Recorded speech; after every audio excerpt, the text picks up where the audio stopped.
Levez les mains pour ceux qui veulent poser des questions. J'aimerais demander un micro, un trépied de micro, un micro. Mettez-les sur un trépied là, au coin, s'il vous plaît.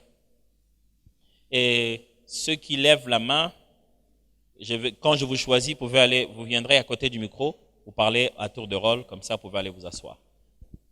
On fera un groupe de 3. Levez la main pour que je puisse, s'il vous plaît, vous reconnaître. Oui, mon frère, venez. Mon frère ici devant aussi, venez.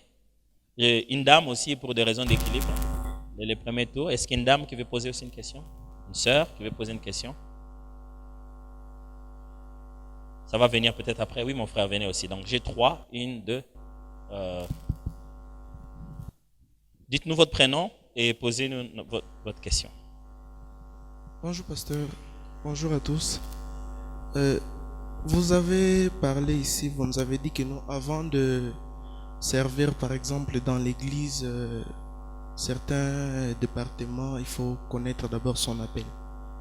Alors, j'aimerais un peu savoir pour des personnes, quelqu'un qui a fait, par exemple, parce que vous avez parlé de ça, mais j'aimerais un peu que la réponse soit claire. Quelqu'un qui a fait 30 ans dans la chorale, et puis on se rend compte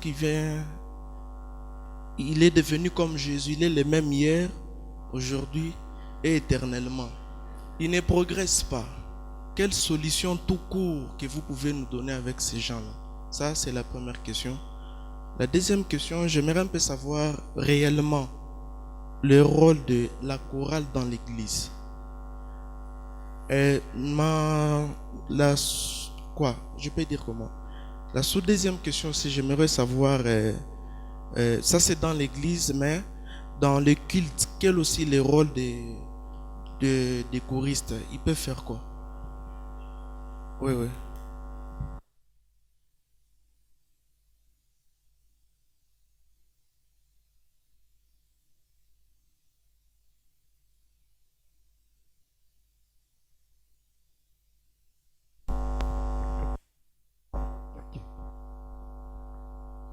Ok. Merci, pasteur. Moi, c'est le frère Johnny. Je voulais juste te demander, en dehors des dons qui sont écrits dans la Bible, s'il y a-t-il encore d'autres dons? Parce que nous savons ce qui est écrit dans Éphésiens. J'ai connu aussi quelques qui sont écrits dans des Corinthiens. S'il y a d'autres dons en dehors de ce qui est écrit dans la Bible. Et puis, l'autre préoccupation que je voulais juste te demander, comment est-ce que nous pouvons avoir les livres que vous avez écrits? Ça peut aussi m'aider personnellement.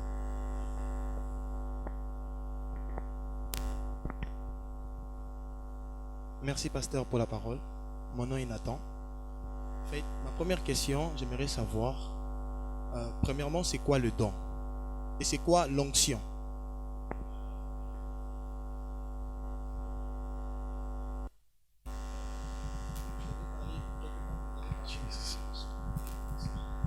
Quelque part, vous nous avez parlé de l'onction, ça peut autant toucher.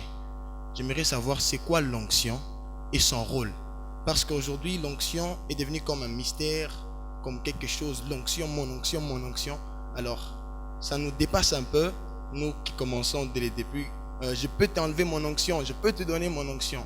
En fait, exactement, c'est quoi l'onction et son rôle dans ce que nous exerçons dans le culte. Deuxièmement, j'aimerais savoir comment savoir que nous sommes conducteurs du culte. Comment le découvrir? Par quoi? Est-ce qu'il y a un signe?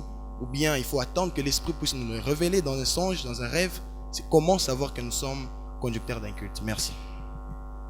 Ok. Vous voyez, toutes les questions sont dans ce que je venais de vous dire tout à l'heure. Alors, premièrement, quelqu'un, ça fait de longues années, il est dans une chorale, par exemple, et on sent qu'il n'évolue pas. Et que faire de cette personne? Ok, je vais donner une réponse courte, directe, rapide. Faites-les partir de la chorale. Bolongolaye, bobimisaye na chorale na mawanzambe, pardon. Mais voici là où les choses deviennent difficiles. Vous ne savez pas où le mettre. Parce que durant 30 ans qu'il a été avec vous dans la chorale, vous avez juste regardé ses incompétences en tant que choriste. et vous n'en avez jamais vu, quelles sont ses vraies compétences? Il ne dure pas à la chorale parce qu'il est mauvais. Il dure à la chorale parce qu'il ne se retrouve pas. Peut-être si vous regardez bien dans la chorale, même s'il ne chante pas bien, mais c'est cette personne-là qui organise très bien chaque événement. Qui vous a dit que tout le monde à la chorale est censé chanter bien? Vous avez des gens qui sont censés être dans la masse, mais qui sont en fait les éléments qui organisent la chorale. Il est à la chorale, pas pour devenir meilleur chanteur, mais pour devenir meilleur organisateur. Quand vous l'utilisez à sa place, vous allez voir comment il grandit. Mais quand vous le forcez tout le jour à être ce qu'il n'est pas, il ne le deviendra jamais. Pourquoi quelqu'un a fait 30 ans, 20 ans, 5 ans avec vous et il n'a pas grandi? À qui la faute? Vous n'avez pas de plan de croissance. La première chose n'est pas que nous faisons comme erreur. Nous pensons que la croissance est un processus naturel. C'est faux. La croissance est le résultat d'un programme intentionnel. Il faut prévoir qu'on fera ça, après ça il ira ça, après ça il ira ça. Chaque fois qu'une église laisse les membres venir seulement comme ça, cette église ne grandit pas, elle fait toujours, elle tourne à zéro. Mais quand vous avez une église, vous avez des enseignements des disciples là. Vous savez que quand quelqu'un, avant de devenir membre de ça, il doit avoir eu ça, ça, ça, ça. Vous donnez aux gens des niveaux, vous leur faites grandir. Il y a un programme que, avant que tu en arrives là, tu dois être passé déjà par ça, ça, ça, ça. Cette personne, quand elle arrive à cet endroit-là, vous avez déjà un produit. Vous ne savez pas produire les gens. Dans cette chorale-là, il n'y a pas de processus. On vient le jour où on devient membre, on commence juste à chanter. Est-ce que vous leur avez donné des cours de technique vocale? Est-ce que vous leur avez donné des cours de musique? Est-ce que vous avez, plus vous utilisez, c'est dans le processus que vous vous rendez compte que lui il n'a pas ça, lui il a plutôt ça. C'est là que vous allez les réorienter. C'est ça la capacité d'un leader. Souvenez-vous, quand il y a quelqu'un avec qui ça ne marche pas, ce n'est jamais la faute de l'équipe, c'est toujours la faute d'un leader. Comment vous avez pu être pendant 30 ans et vous n'avez pas remarqué que quelqu'un ne grandissait pas et vous n'avez rien fait? Ce n'est pas possible. Moi, en tant que leader, je fais tout le temps des évaluations avec les gens qui travaillent avec moi. Je veux savoir qu'est-ce qu'ils ont, qu'est-ce que Dieu veut d'eux, qu'est-ce qu'ils ont. Je prie pour que Dieu me dise dans quelle est la prochaine dimension que je dois les amener. Je prends un temps, je parle avec eux. Je veux savoir si eux-mêmes, ils sont conscients que c'est la prochaine dimension. Quand ils ne sont pas encore conscients, j'attends. Je ne veux pas les imposer cela. Quand ils commencent à ressentir, je les pousse rapidement à faire ça. Alors, la meilleure des choses, c'est faire asseoir ce frère ou cette sœur, lui faire comprendre, ma sœur, j'ai l'impression que ce n'est pas ici, là où Dieu veut que tu sois. Mais quelle est la difficulté de faire cette réunion? C'est parce que tu ne pourras pas lui dire, Dieu veut que tu sois là. Tu ne sais pas où il doit aller. Alors, en tant que leader, tu n'es pas juste obligé de le faire sortir chez vous pour qu'il ne soit plus un problème. Tu dois être capable de le faire entrer là où il doit être une solution. Quelqu'un peut être un problème dans la chorale, mais une solution à l'église. Mais où? Ça, c'est très important. Et si vous voulez aider les gens comme ça à le faire partir, ayez l'habitude d'évaluer. Les gens n'aiment pas ça à l'église. Ils n'aiment pas que les choses spirituelles, on commence à rester à faire une réunion, se dire, est-ce que ça marche? Évaluez les gens. Et aidez-le. Dites-le leur de temps en temps que, bien aimé, si on découvre que ce que vous avez comme appel, ce n'est pas chanter dans la chorale, c'est chanter peut-être, mais pas dans la chorale de l'église, eh bien, vous aiderez l'église à aller travailler dans votre maximum que de travailler dans votre minimum. Quel est le rôle de la chorale dans l'église? Quel est le rôle de la chorale dans un culte? C'est tout un cours que tu me demandes d'enseigner là. Tout va comme ceci. Pourquoi on a besoin d'une chorale? Qu'est fait la chorale? Si tu veux bien raisonner, c'est qu'est fait la chorale? La chorale vient pour chanter.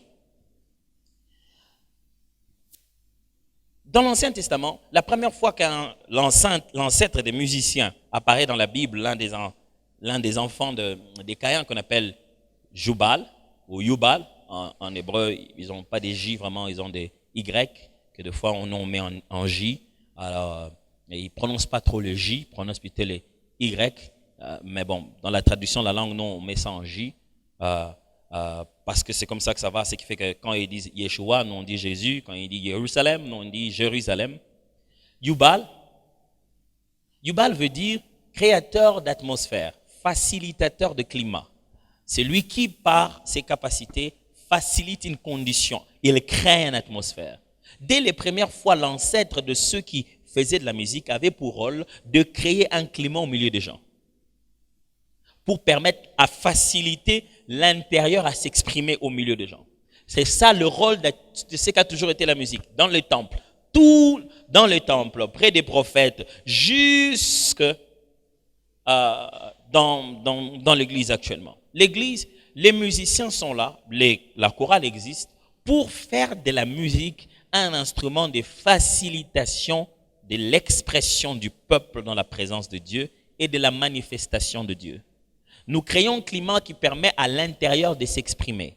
Le peuple peut dire au fond de lui l'amour qu'il a pour Dieu et Dieu peut révéler sa présence au peuple. Les musiciens ne sont... La musique n'est pas la finalité. La musique est un moyen. On ne chante pas parce que c'est le moment de chanter. On chante pour prier, on chante pour adorer, on chante pour invoquer la manifestation de Dieu. Les chants et la musique en soi-même ne sont pas l'objectif. Ça doit servir. Si après avoir chanté, vous ne savez pas mieux vous exprimer dans la présence de Dieu, c'était un spectacle. Dans le spectacle, on ne vient pas s'exprimer. On vient voir celui qui s'exprime. La différence, c'est que la chorale nous rappelle Dieu pour nous pousser à mieux le faire. Ça, c'est le rôle de la chorale dans un culte, le moment de l'expression. Dans une église, le choral est ce qu'on appelle, ça un don d'aide, un amplificateur. C'est-à-dire, le ministère de la musique est un amplificateur. Tout ce que vous êtes en train de faire, toutes sortes de dons que vous avez, toutes sortes de capacités que vous avez, si vous mettez ça dans un contexte de la louange, ça cesse de fonctionner dans un individu, ça se répand dans l'atmosphère. La chorale est donc en charge de désirer et de développer et d'exploiter de nouvelles dimensions de la louange, de l'adoration et de la prédication, de l'édification par la musique et venir maintenant livrer cela à l'église. Ils sont censés découvrir cette chose-là avant nous pour nous aider à aller dans cette direction. Le don de musique, le ministère de musique fonctionne comme ça. Si j'ai un don de prophétie ou j'ai un appel prophétique, n'importe lequel, je viens ici et je veux prophétiser, je leur demande de chanter un chant que j'aime pour peut-être me mettre dans les conditions qu'il faut pour que je prophétise. Mais voici, il y a un moment où quand ils se mettent à chanter, le don qui est en moi se répand dans l'atmosphère. Tout le monde commence à prophétiser, sans avoir besoin de moi.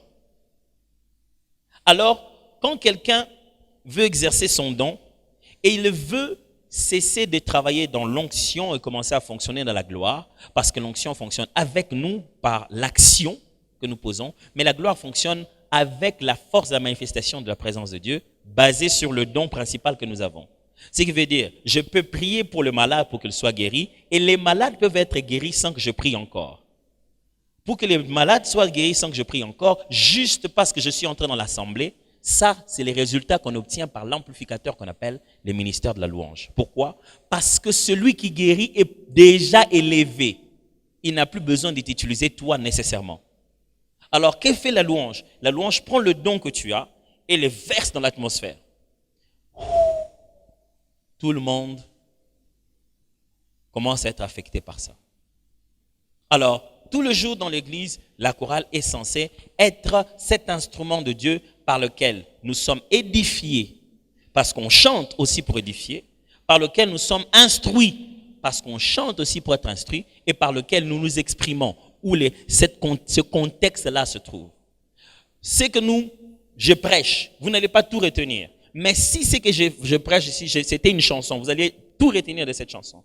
Et vous serez très étonnés en fait. Tous les 72 lois d'Israël étaient appris aux enfants, non pas comme des paroles à mémoriser, mais comme un chant. C'est comme ça qu'on apprend les lois, c'est comme ça que les enfants, dès le bas âge à 12 ans, retiennent très bien les lois d'Israël, parce que ce sont des chants. Et donc, le ministère de la musique fait à la fois aussi le ministère de la parole, mais par le chant, le ministère de la louange, mais par le chant, et cette capacité de répandre et de faciliter l'action et l'atmosphère, la manifestation, la présence de Dieu. Le prophète a besoin de musiciens. Les pasteurs ont besoin de musiciens. L'évangéliste a besoin de musiciens. Ça, on appelle ça un ministère d'aide, un amplificateur.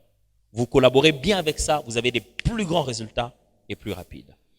Le deuxième, c'était... Non, j'ai pas tout répondu. Je suis en train de chercher la deuxième personne qui avait posé la question. Oui. Qu'est-ce qu'est un don? J'étais expliqué qu'est-ce que c'est qu'un don. Ah, aussi, il y a d'autres dons. Alors, si tu veux étudier le sujet sur le don, tu dois éviter de croire que le mot don, quand on l'utilise dans la Bible, veut dire la même chose. Non. Il y a 3 textes dans le Nouveau Testament où tu trouveras le mot don venir, même si ce n'est pas exactement le même mot. Tu as 1 Corinthiens chapitre 12, qui revient un peu jusqu'à 14 aussi. 13 essaye d'équilibrer les dons avec l'esprit de l'amour. Et puis tu as Romains chapitre 12, plus bas. On présente, même au chapitre 11 déjà, on présente d'autres types de dons. Et puis tu as Éphésiens, qui présente une petite partie de dons, chapitre 4. Mais dans tous ces 3 endroits, le mot don n'est pas le même mot. Dans 1 Corinthiens, c'est le grec pneumatikos, qui dit les choses de l'esprit. Dans Romains, c'est le mot charisma, qui veut dire les charismes, les habilités. Et quand vous regardez les listes, ça ne présente pas toujours exactement les mêmes choses. Les pneumatikos, on en a 9, que 9. Mais quand on commence à expliquer les charismes et les charismes, vous voyez que c'est une liste non exclusive. Paul est en train de dire que celui qui sait faire ça le fait, celui qui fait faire ça le fait. Il n'est pas en train de dire la liste est limitée à ça. Premièrement, ceci. Paul n'est pas en train de instituer les dons pour qu'on les vive. Il est en train de décrire ce qu'on vit déjà. Alors, avant qu'il les appelle dons, les choses là existaient déjà. OK? Alors, ce qu'on appelle les manifestations de l'esprit sont limitées. Mais les grâces, c'est pourquoi des fois on utilise deux noms. On dit, il a la grâce de faire ceci. C'est-à-dire, Dieu vous donne une capacité de faire une chose que vous pouvez faire dans une période et cesser de le faire. C'est tout. Il vous donne juste un équipement particulier. Il vous fait faveur d'obtenir des résultats sans trop d'efforts dans un domaine bien particulier. C'est tout. C'est Dieu qui vous les donne. Et voici que c'est une chose que vous devez savoir très importante qui est en fait au fond de votre question. C'est si quelqu'un vraiment a un don. En réalité, on n'a pas de don. On ne possède pas un don. Posséder un don veut dire l'utiliser à sa guise. Non. On ne possède pas un don. On manifeste un don. Et la régularité de la manifestation d'un don est directement liée à une mission. Quand quelqu'un manifeste trop le don de ceci et de cela à tout moment, c'est-à-dire que c'est la direction où Dieu l'amène. Dieu l'amène tout le temps devant ces genres de problèmes pour que ce don-là se manifeste. Pourquoi? Parce qu'on ne manifeste pas le don pour soi-même. Ce que je sais de mon avenir, je ne le sais pas par don de prophétie ou parole de connaissance. Parce que mon passé, je le connais. Je l'ai vécu. OK? Quand Dieu me parle comme il parle à tout chrétien. Mais quand je vais exercer un don de parole de connaissance, c'est pour les autres. La Bible dit que ce que nous recevons, c'est pour les autres. C'est pour ça que ça s'appelle un don. Quand la Bible utilise le mot don, ce n'est pas donné à moi, c'est donné à l'Église. Moi, celui qui porte les dons, je suis un facteur, un livreur. Je porte le don à l'Église. Quand l'Église a besoin d'une prophétie, je la porte. Or, je suis militaire de l'armée aérienne. Les types d'armes que j'utilise démontrent dans quel régiment je suis placé. Donc, en réalité, les armes ne m'appartiennent pas, les armes appartiennent à la mission. C'est pourquoi c'est très difficile qu'un jour, quelqu'un vous dise que non, là, Dieu l'utilise comme un apôtre. Vous dites, allons-nous, pasteur, comme un apôtre. Parce que ce ne sont pas des titres en réalité. Ce sont des onctions que Dieu met sur une personne. Et il est possible que dans une saison et dans une localisation géographique, Dieu shift l'onction qui place sur toi. Parce qu'à ce moment, ils n'ont pas juste besoin d'un pasteur. Dans ce coin, à cette période, ils ont besoin d'un prophète. Tu commences à voir des dons qui se manifestent en toi qui ne se sont jamais manifestés avant. Et tu commences à pleurer. À l'époque où Dieu m'utilisait comme ça. Et tu as l'impression que tu as perdu une chose. Non, tu es sorti d'une saison. Ton utilisation se met maintenant à changer. Mais il y a une chose qui ne te lâchera jamais. Quelles que soient les saisons. Ça, c'est lié directement à ce que tu es, à ton appel, à ta raison d'être sur la terre. C'est pourquoi, généralement, quand on dit, toi, tu as quel don? En réalité, on dit ça pour juste dire, voici les dons qui se manifestent régulièrement dans ma vie. Ce qui veut dire, on dit, oh, bon, mais telle chose au salama. Pourquoi? C'est mon appel. Le don régulier est directement lié à ton onction, à ton appel, et non pas juste à un service. Alors, appelez ça comme vous voulez, si tu veux savoir s'il y a plusieurs dons ou pas. Je pense que j'ai été aidé dans cela. Et les livres, je ne l'ai pas amené. Je pense qu'avant la fin de l'année, vous pourrez l'avoir. Et le frère qui voulait savoir quelle est la différence entre un don et une onction. Oh mon cher, ça c'est tout un cours que tu me demandes. Je te propose de rentrer à l'église et d'aller demander ça à ton pasteur. Ça va? Mais ce que je peux te donner comme élément simple, c'est celui-ci. Dans la nouvelle dispensation, le Saint-Esprit fait 3 rôles différents. Il est en nous, avec nous et sur nous. Où est-ce qu'il est? Ok. Il est en nous, avec nous et sur nous. Ok? Il est en nous par la foi en Christ. Il vient habiter en nous. Jean est en train de dire que, justement, l'amour de Dieu habite dans nos cœurs par le Saint-Esprit. Dieu habite en nous par le Saint-Esprit qui nous a donné, comme Romain l'a dit. Donc, cette foi chrétienne, recevoir l'Esprit. L'Esprit habite en nous. C'est l'élément de notre foi chrétienne qui nous permet de grandir. C'est cet esprit-là qui nous convainc du péché. C'est cet esprit-là qui nous rappelle la parole de Dieu, qui nous aide dans notre marche chrétienne. Et l'Esprit marche avec nous. Avec nous, c'est l'accompagnement de la mission. C'est le fait que l'Esprit travaille, collabore avec nous dans le travail, qui nous dit que faire. C'est la direction de l'Esprit. Comment l'Esprit nous dirige. Pas comment il nous permet de vivre notre relation avec le Père, mais comment il oriente nos pas dans le quotidien. Et puis après, il vient l'Esprit sur nous. C'est une vieille façon d'exprimer ce qu'il y avait dans l'Ancien Testament. Quand on voulait oindre un roi, un prophète ou un sacrificateur, on versait sur lui de l'huile qui était le symbole de l'Esprit. Parce que ça venait sur lui, ça devenait comme un revêtement.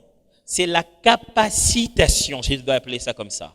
L'Esprit vient sur toi pour te rendre capable de faire certaines choses avec moins d'efforts. Tu fais un peu, mais ça donne plus de résultats. Tu fais un peu, toi tu penses que tu sais que tu fais, c'est rien. Mais les gens sont waouh! Les résultats est incroyable. C'est ce qu'on appelle une onction. Plus les gens que tu dois atteindre sont nombreux, plus cette onction coule sur toi, plus encore. Plus grande est ta responsabilité. L'onction, c'est la provision en vue de la responsabilité que tu dois faire.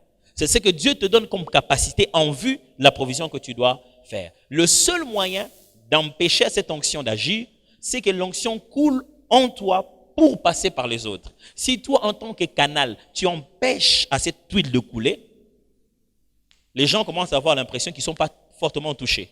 Toi, tu sens qu'il y a quelque chose. Mais quand tu donnes, et ils ne sentent pas ça. Pourquoi? Parce que c'est par le brisement que ce qui est dedans sort dehors. Et non à force de prière, mais à force de transformation. Quand tu cesses de devenir de plus en plus toi, tu commences de plus en plus à obéir à Dieu. Tu changes dans ta façon d'être. Tu bouleverses dans ta sanctification. Dieu obtient des meilleurs résultats à travers toi. Et du coup, les gens se disent, pourquoi il sait que lui, il fait ne rate jamais? Même toi-même, tu ne sais pas pourquoi. Tu sais simplement que, il est en moi, il m'aide à vivre tous les jours ma foi chrétienne et je lui obéis. 2, quand il me dit va à gauche, je vais à droite, je marche avec lui. Quand il veut faire quelque chose, je veux lui obéir. 3, quand je le sens sur moi, j'obéis à n'importe quoi qu'il veut que je puisse faire à ce moment-là. Donc, allez, et puis quand tu te mets maintenant à étudier l'onction, c'est tout un autre domaine. Quand tu te mets maintenant à étudier les dons, c'est tout un autre domaine. Donc, je pense que cette réponse peut t'aider. Il est déjà 12h33. Si seulement une sœur va poser une question, alors là, je vais accepter la deuxième série. Elle vous a sauvé, ouais, maintenant tout le monde dit, elle est là. Parce qu'on sait que c'est en elle que se trouve la série de toutes les autres questions. Oui, ma sœur, allez-y, prenez le micro. Et mon frère, vous venez aussi. Qui d'autre aussi? Quel est le coin où je n'ai pas encore pris? Le rangé où je n'ai pas encore pris déjà? Ah, ok. Venez aussi, chef. Il y a 2. Ah oui, venez aussi. Ça fait 3.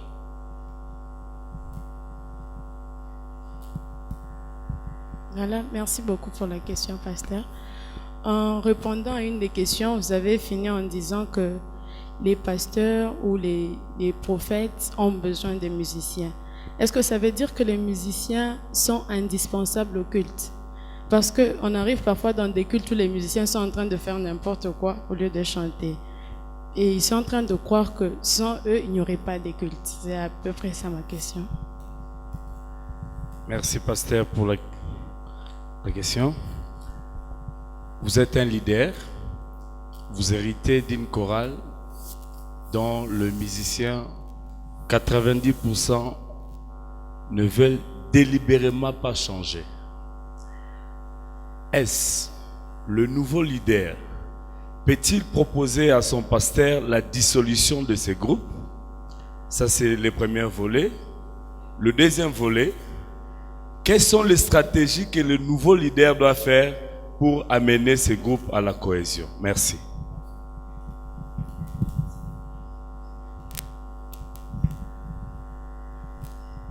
Merci beaucoup, pasteur.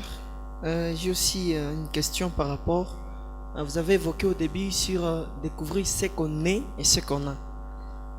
J'aimerais poser la question par rapport à ces gens de personnes qui arrivent à découvrir ce qu'ils sont et ce qu'ils ont, mais qui n'arrivent pas à découvrir, donc à améliorer cela par rapport soit à l'influence du milieu, surtout dans un milieu où on n'a pas besoin qu'ils fassent de sa manière et qu'on a besoin qu'ils fassent comme ça se fait d'habitude.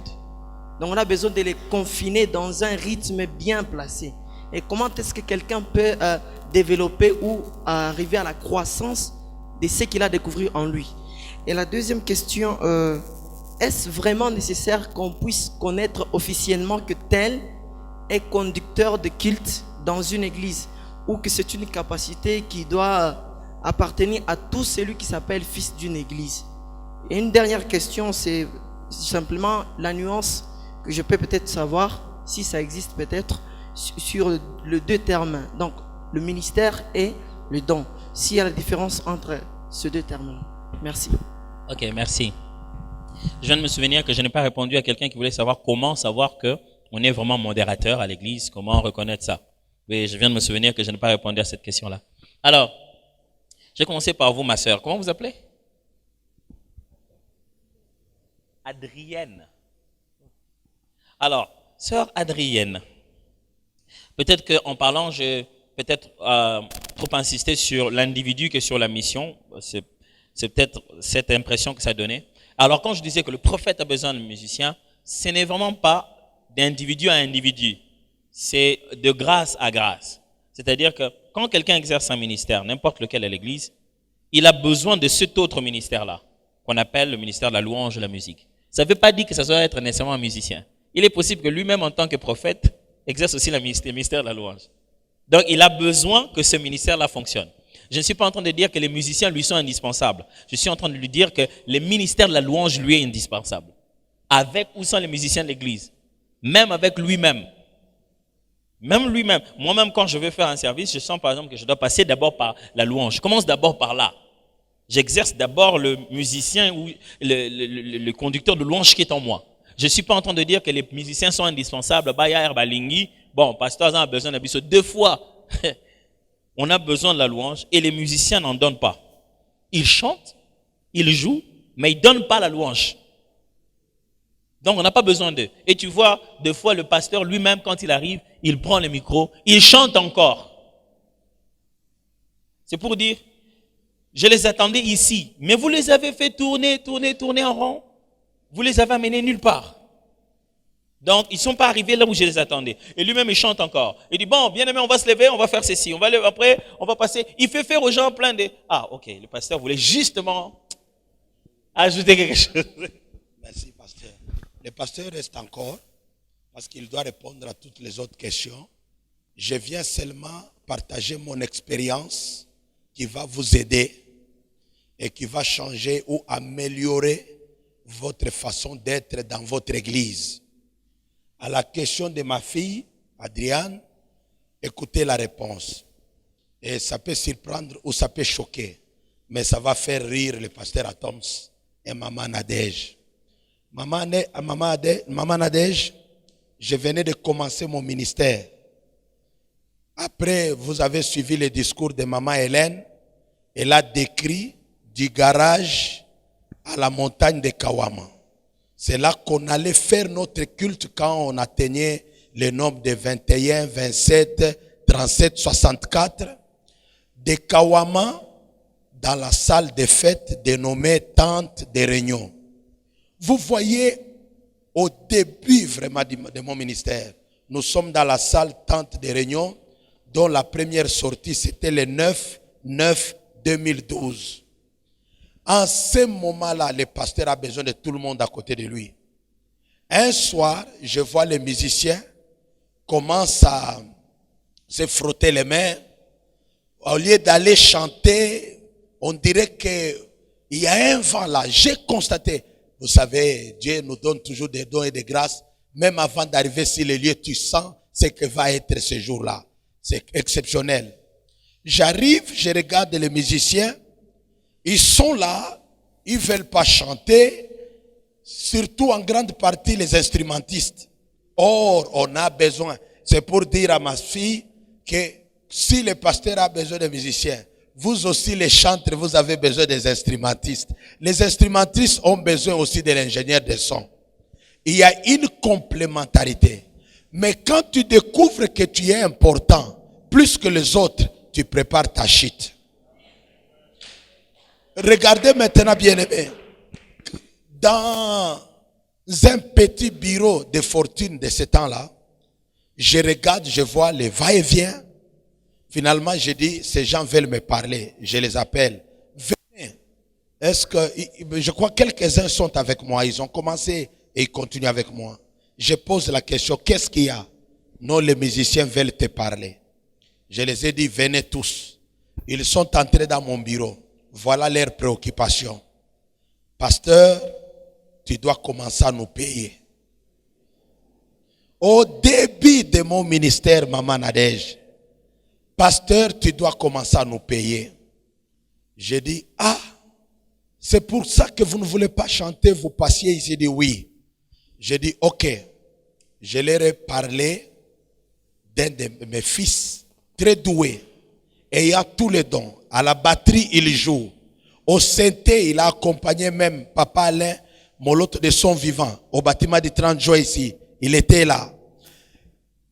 Prêcher, donc c'est presque, Dieu lui a fait grâce. Ses fils se retrouvent au loin. C'est ce que j'avais répondu à ces musiciens. Très loin de moi. Et là où il se retrouve, il m'a dit que pour aller prier dans une église, il doit prendre ce qu'on appelle TGV, train à grande vitesse. Et il doit faire 3 heures avec ce train-là pour arriver à l'église là. Un jour, je lui pose la question, ton pasteur te donne les transports? Il dit non. Mais comment tu es zélé comme ça? J'ai appris ça de toi, mon papa. Vous comprenez? J'ai dit aux musiciens, j'ai dit, si vous voulez qu'on vous paye, allez dans d'autres églises où on paye les musiciens. Ici, je vous donnerai ce que j'ai. Ce que j'ai, c'est Jésus et la vie éternelle. Maintenant là, je vous prie tous de partir. Je les avais chassés du bureau. J'ai dit, allez, partez. Si Dieu m'a appelé, Dieu amènera les musiciens. Effectivement, ils sont partis. Arrivés en cours de route, ils se sont dit, écoutez, ça c'est l'un d'eux qui m'a rapporté. Au niveau de la grande avenue, ils se sont dit, raisonnons un peu. Vous ne voyez pas que ce pasteur a Dieu. Chaque pasteur, au début du ministère, il a besoin de musiciens. Il a besoin de gens pour le soutenir. Comment expliquer que ce pasteur, au lieu de nous cajoler, de nous caresser, il nous a dit, allez, partez. C'est que ce pasteur a Dieu. Moi, je rentre. Celui-ci dit, moi aussi, je rentre. Finalement, l'autre dit, moi, je rentre. Finalement, 3 quarts sur 4 quarts, 3 quarts est revenu le même jour, à la même période, à la même heure. Ils se sont à genoux, papa, pardonne-nous. Ce sont les autres. Maintenant, ils commencent à se dénoncer. Ce sont les autres qui nous ont poussés. Ce sont les autres qui nous ont poussés. Maintenant, église, écoutez, ça va donner les acclamations à Dieu. Quelques 4 mois, parmi eux, il y en avait qui me demandaient $10 pour commencer le business des unités. Moi, je disais, je ne suis pas venu ici distribuer de l'argent. Je suis venu pour servir le Seigneur. Le Dieu qui m'a béni, si vous suivez mes traces, il vous bénira aussi. 4 ou 5 mois après, Dieu va envoyer, comme on appelle là, un gros poisson dans l'église. Le gros poisson là est venu un dimanche, et c'est même moi-même j'étais à la prêche, je prêchais sur la sanctification. Cet homme, il était en t-shirt, jean, je ne le connaissais pas. Il dit, il y a encore les églises qui prêchent sur la sainteté. Ce pasteur m'a vraiment épaté. Il est venu, comme aussi à l'église, il faut être toujours accueillant, c'est très bien. Après culte, je reçois tout le monde. Il est venu aussi, comme il était du nombre des invités, des visiteurs, je devrais l'accueillir. Écoutez la bonne nouvelle. Pasteur, je n'habite pas ici, j'habite Colosie. Je suis venu momentanément ici pour juste chercher la main d'œuvre. J'ai dit quoi? De la main d'œuvre. Combien de personnes? J'ai besoin d'une trentaine, mais j'ai déjà pris au moins 20 ou 24. Il me reste 6 personnes. Mais puis demain ou après-demain, je dois rentrer. On va les embaucher dans les mining. J'ai dit, papa, vous voyez, comme tout bon pasteur, je commence. C'est Dieu qui t'a amené. Ça, c'est Dieu. J'ai beaucoup de chômeurs dans l'église. Bien-aimé, je ne suis pas allé puiser dans ma famille biologique. J'ai puisé dans la chorale. Parmi ces gens-là dans la chorale, il y en avait parmi eux qui n'avaient jamais touché $50. Mais voici les contrats. Leur salaire allait de $450 jusqu'à $900. On les a tous, et je n'ai pas eu le souci de dire, oh, mais parce qu'ils ne travaillaient pas à Lubumbashi, ils revenaient à Lubumbashi que les samedis. Et les samedis, ils passent à la répétition, dimanche, ils chantent, lundi, très tôt matin, le bus les ramène.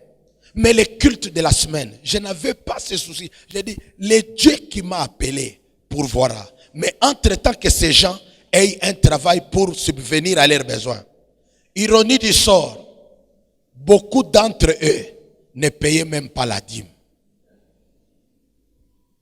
Vous voyez, c'est pour vous dire, nous avons besoin de vous. Mais quand vous venez, conformez-vous. Conformez-vous. Et la meilleure des choses à faire, mon général, descends du chameau. Jette-toi dans les eaux des Jourdain. Tu sortiras pur.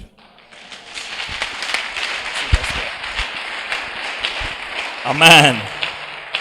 Un merveilleux témoignage du pasteur. Je pense que ça a beaucoup aidé Adrienne et nous tous aussi.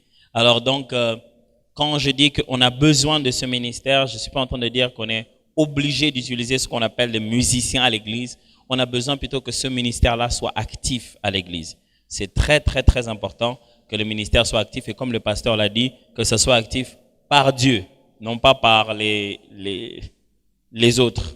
Alors moi, je me demande toujours si les musiciens veulent à tout prix te payer à l'église.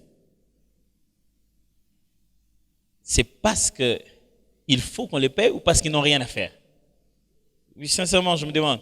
Si vous voulez à tout prix te payer que par l'église, vous êtes vraiment sûr que si un frère musicien qui joue à la guitare, qui chante bien, qui est aussi médecin, qui travaille dans un hôpital, il va venir dire, pasteur, payez-moi aussi à l'église. Ça n'a rien à voir. C'est à voir au fait qu'ils n'ont rien à faire. Ils ne savent pas comment faire de leur don une profession. Du coup, ils veulent gagner de l'argent dans le don, au lieu de comment faire de leur don une profession. Quand tu as des habiletés musicales, c'est pas seulement qu'à l'église qu'on en a besoin. C'est pas seulement dans la louange qu'on en a besoin. Vous pouvez écrire de la musique, aller vendre dans des chaînes de radio. Les musiques de support qu'on joue là. Oh, les jingles qu'on fait là. Vous pouvez le faire. Vous-même, vous créez des jingles, vous allez déposer dans une chaîne de radio et vous vendez. C'est seulement comment raisonner en sorte que vous pouvez prendre des poésies qu'on fait quand on était petit. Vous créez des petites musiques pour enfants. Vous allez les vendre à des écoles. Vous pouvez le faire. C'est simplement que les gens ne savent pas comment prendre ce que Dieu leur a donné et en faire source de finances. Et ils veulent maintenant l'utiliser dans l'église et en faire source de finances dans l'église. Ça, c'est pas bien. Utilisons tous nos dons dans le contexte professionnel. Pour le contexte professionnel, et dans l'Église pour l'Église. Et donc, pour finir, dernière question, la deuxième question, c'était où déjà? Oui. Ah, la question de leadership. OK. C'est très intéressant d'entendre cette réponse. Hein? Voilà comment John C. Maxwell répondrait à cette question. Alors, il existe 5 niveaux de leadership différents. Pour être un leader, vous passez par 5 niveaux de leadership. Le premier niveau de leadership, c'est ce qu'on appelle le leadership de position. C'est-à-dire, vous travaillez avec les gens à cause de votre fonction. Dans le leadership de position, les gens vous donnent le minimum de respect. Ils vous respectent seulement en se disant, on nous a dit que c'est lui le responsable. Donc, c'est lui le responsable. Mais tu ne les as pas encore convaincus. Si tu fonctionnes sur base de la position, tu dis, bon, à partir d'aujourd'hui, on va commencer à faire ceci, donc c'est moi le responsable. Tu commences à fonctionner en donnant des ordres. Tu n'es pas encore devenu un leader. Tu n'es que dans une position. La position, la fonction n'est pas du leadership en soi, c'est une opportunité.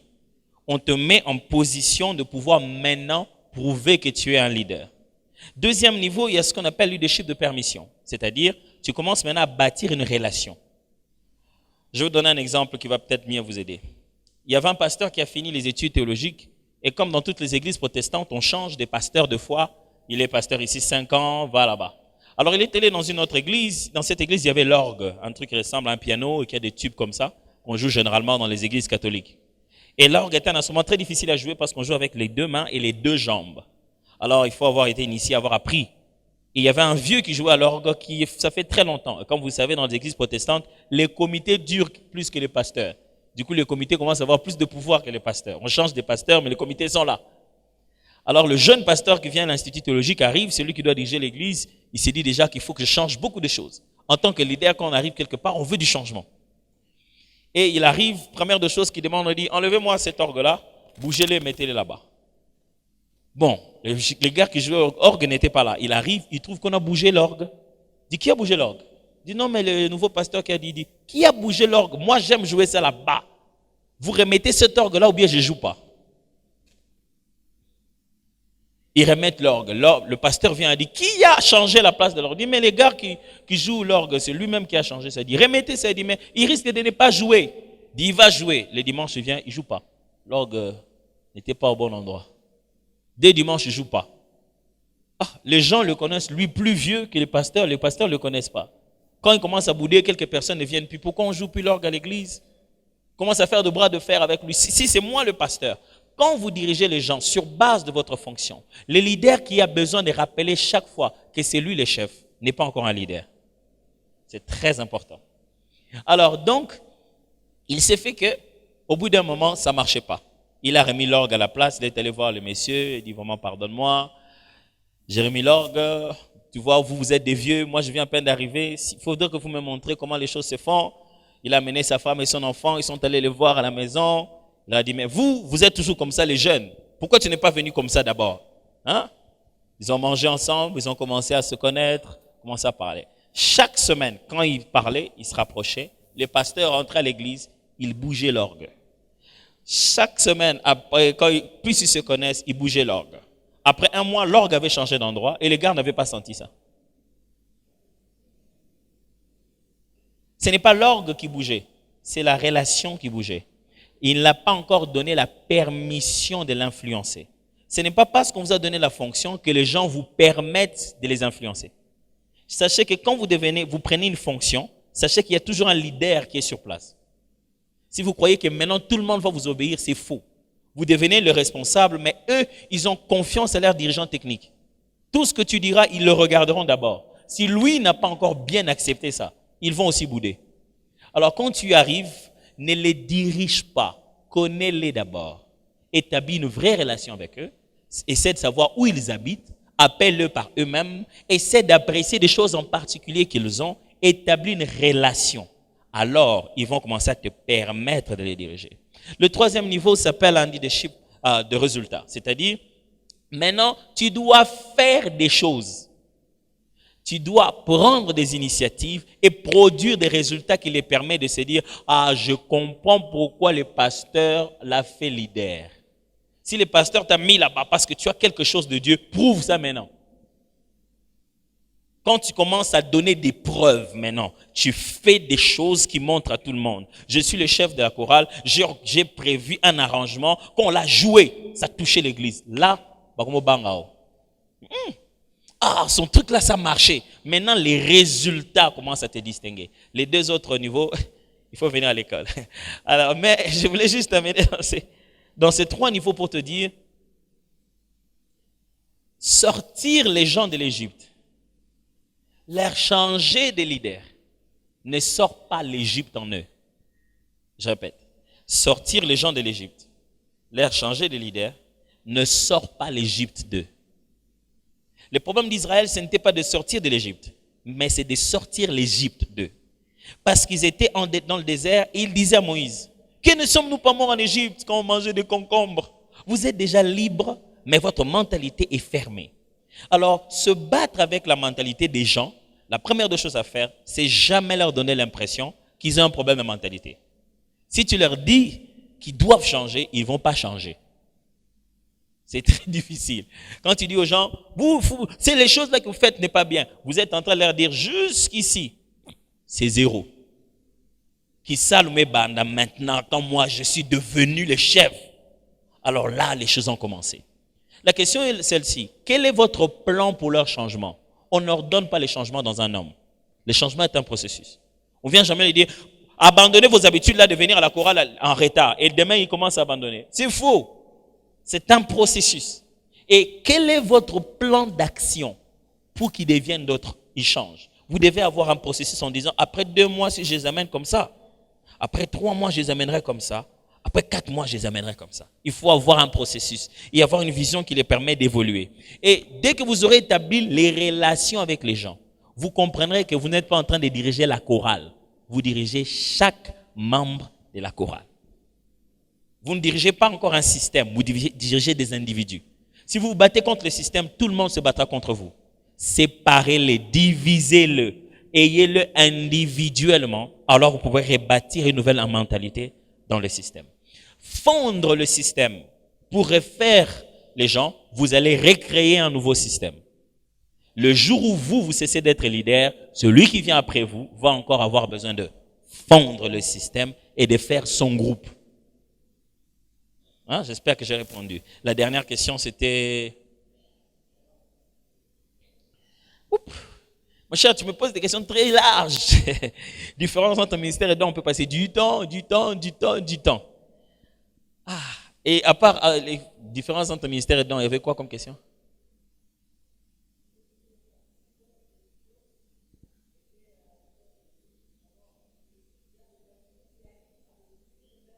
Ouais, comment découvrir leurs talents et que faire pour le développer? Encore, mon cher, c'est encore pour ça que tu as besoin de l'église, tu as besoin de ton pasteur, tu as besoin de l'orientation. Et justement, souvenez-vous, quand j'ai commencé au début, je vous ai dit qu'on a souvent été informés sur que faire et non comment faire. Tu vois? Tu rejoins exactement ce que je venais de dire. Tu sais que tu as un don, mais tu ne sais pas comment le développer. Tu ne sais pas qu'est-ce qu'il faut faire. Ça te demande quelqu'un qu'on appelle un coach. J'aime pas le mot encadreur. C'est quelqu'un qui est à côté de toi et qui sait t'évaluer, te poser des questions pour mieux te découvrir toi-même. Ça, je ne peux pas répondre à l'entièreté de cette question-là. C'est long. C'est trop long. Ce qu'on appelle un ministère, c'est simplement un service de l'Église. Une tâche bien particulière dans laquelle on sert. Ce qu'on appelle un don, c'est une compétence que Dieu t'a donnée. J'ai un don de chanter. Quand j'ai dit que j'ai un ministère de louange, c'est-à-dire que quand je ne chante pas, je peux faire chanter les gens et faire atteindre les objectifs de chant et de la louange sans que je n'utilise mon don de chanter. C'est très important. Un don opère dans un ministère, mais tout ministère n'est pas un don. Et plutôt, un don opère dans un ministère, mais tout don ne forme pas un ministère. Un don se trouve toujours dans un secteur d'un service à être rendu. Mais tout don ne doit pas créer tout un service autour de soi. Ok? Allez, ça demande, avant que tu comprennes don et ministère, ça demande que tu comprennes encore 2, 3 autres petites choses avant ça. Alors, je ne peux pas tout enseigner ici, là, maintenant. Mon défi à moi pendant ce moment, c'était de vous donner plus envie d'apprendre. Puissiez vous dire humblement que je dois me mettre au travail. Ce n'est pas au pasteur de se mettre. Je suis sûr à 100% que la plupart d'entre vous ici n'ont jamais fait une étude biblique sur le livre de Lévitique. Ça vous ennuie, ça vous énerve. Mais vous êtes musicien, comment vous faites ça? La plupart d'entre vous ici ne lisent pas trop l'Ancien Testament. Ça vous ennuie, ça vous énerve. Mais vous êtes musicien. Ça, personne ne peut faire ça à votre place. Vous devez prendre la Bible, lire et étudier chaque passage, faire des recherches bibliques là-dessus. Si je donne le micro à quelqu'un d'entre vous ici, je lui dis de me décrire le tabernacle. Il ne saura pas. Mais quand il modère, bien aimé, nous allons entrer dans le lieu saint et nous allons passer dans la présence de Dieu, dans le lieu très saint. Oh, bien aimé, vous savez, il y a des gens qui embrouillent la prière comme les modérateurs. Il a le micro, il dit, bien aimé, nous allons entrer dans la présence de Dieu. Dans le leadership, la force d'un leader, c'est sa capacité à communiquer clairement. Celui qui ne sait pas dire clairement ce qui doit être fait, on ne peut pas le faire. C'est comme si je me levais ici, je dis, allez, mettons-nous, rassemblons-nous en petits groupes. Comment vous allez faire ça? Mais si je vous dis, dans les 20 minutes qui suivent, rassemblez-vous en groupe de 10, d'après chaque rangée où vous vous trouvez, et d'après chaque genre, que les femmes se rassemblent entre elles, les hommes entre eux. Ça, c'est un ordre clair. L'exécution est claire. Quand tu viens devant la chair, quelqu'un qui vient d'entrer dans l'église aujourd'hui, tu lui utilises un jargon très élevé comme bien-aimé, lèvons-nous, nous allons entrer dans la présence de Dieu. Tu utilises des verbes d'action pour une activité spirituelle. Quelqu'un est perdu. Même si on est habitué à se dire ça dans l'intercession. Imaginez-vous, je viens d'arriver à l'église. Je m'assis. J'entends quelqu'un devant dire, bien-aimé, lèvons-nous, nous allons entrer. J'attends voir ce qu'ils vont faire. Quand je me lève, personne n'entre. J'ai dit, ils font quoi? Les modérateurs ajoutent, allez mon frère, creusez dans les profondeurs. Montez encore plus haut, monte, monte. J'ouvre les yeux, je regarde les voisins, personne ne monte. Et on emprunte des langages trop imagés et les gens ne savent pas quoi dire à Dieu. Constatez, entrez dans l'église, chronométrez combien de temps les gens parlent avec Dieu. Vous verrez que sur un culte de 2 heures, généralement c'est 15 minutes réparties dans les différents moments. Les restes, ils chantent, les restes, ils écoutent. Pourquoi le modérateur n'est pas clair? Quand tu me dis, bien-aimé, entrez en profondeur, tu veux dire quoi? Tu veux me dire, bien-aimé, devenez plus concentré sur un attribut bien précis de Dieu qui parle à votre propre existence. Commencez à redonner à Dieu des paroles sur cet aspect de Dieu qui est très particulier pour votre vie. Regardez pendant la journée d'aujourd'hui, à quel moment de votre journée vous avez pensé à Dieu. Plus vous commencez à lui parler de ça, plus vous montez dans sa présence. Ça, c'est un ordre. Il sait qu'est-ce qu'il doit dire. Mais quand vous lui dites, bien-aimé, la présence de Dieu est ici. Bien-aimé, nous allons monter. Pendant qu'on va nous entonner ces cantiques, nous allons monter. Monte encore, monte avec moi, mon frère. Vas-y, comme ça, oui, monte. Allez. Le gars, il est là, il dit, ok. Et puis, le comble, c'est qu'on ne fait jamais descendre les gens. Après, puis personne ne dit, descendez maintenant. Alors, donc, mon but est celui-là. Devenez bon, devenez meilleur dans votre appel. Si les pasteurs passent des heures pour comprendre la théologie et prêcher, passez des heures à comprendre les domaines de votre appel.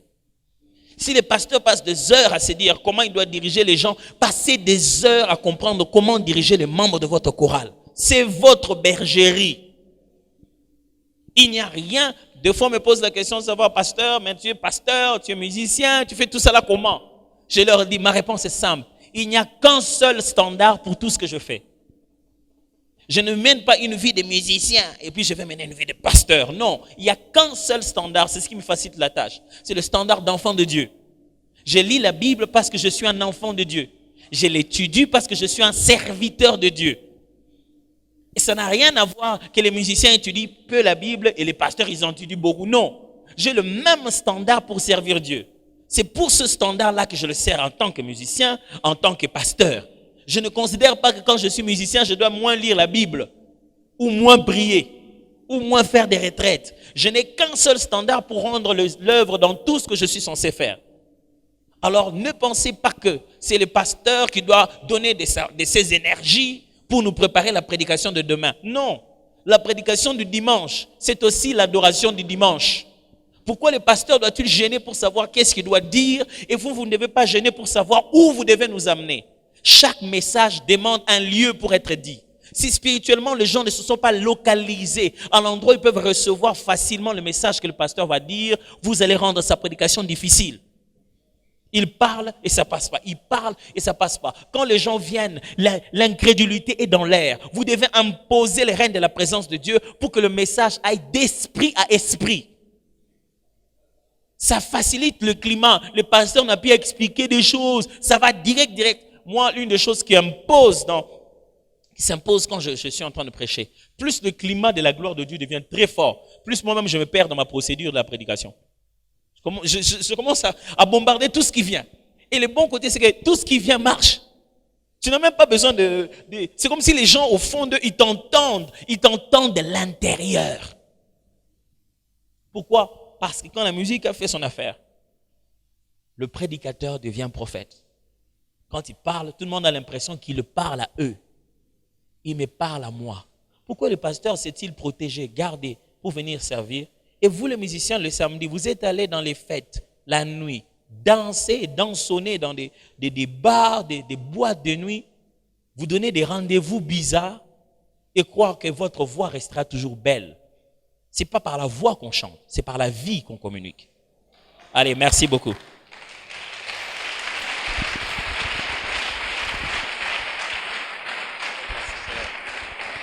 N'arrête pas d'acclamer, n'arrête pas d'acclamer.